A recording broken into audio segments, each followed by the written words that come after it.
unemployed, I'm disabled, I'm living with my mother, I have no income.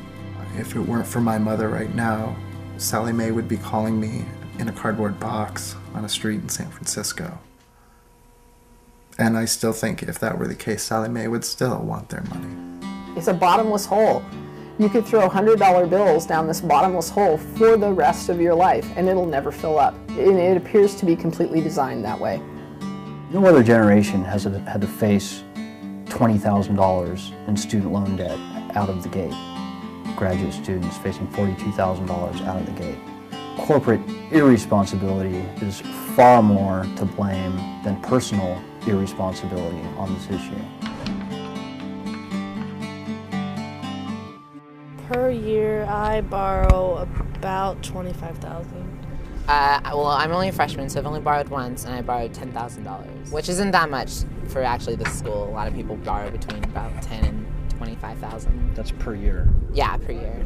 I don't know a lot about how much I owe or what. Like, I know I pay like a little bit every month, but I'm terrible at keeping up on how much that is, because to me it's really overwhelming. For federally guaranteed student loans, the Truth in Lending Act doesn't apply. So typically the students upon graduation can't even tell you what their interest rates are, whether their loans are federally guaranteed or not, or often who their lender is, believe it or not. The Citibank Student Loan Corporation would send me these notices, and they'd say, this is just to notify you of your interest rates. And then they started sending me one saying, this is just to notify you of a change in your interest rates. And it was like watching the odometer on a car. I remember thinking, what happened to the 9%? Where did the 17% come from? And seeing the number, something like $900-something a month for my private student loan, and immediately realizing that was more than I make in a month. The most recent estimate is that the amount of outstanding student loan debt in the country is approaching $40 billion with a B. And that is only the federally guaranteed defaulted student loan debt that is out there. We're not counting the private loans in that, which is probably another $5 to $10 billion and growing quickly. The original loan amount was $45,974, and this last statement I received on December 16th, 2007 indicates that the outstanding balance is $73,789.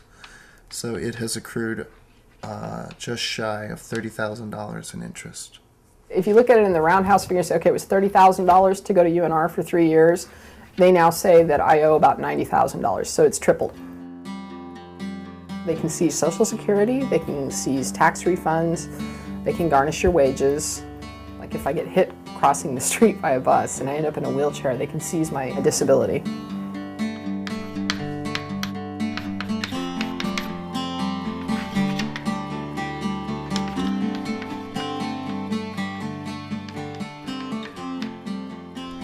I would say to the graduating class of 2008 to be very, very careful in deciding where to go to school and deciding how to borrow their money.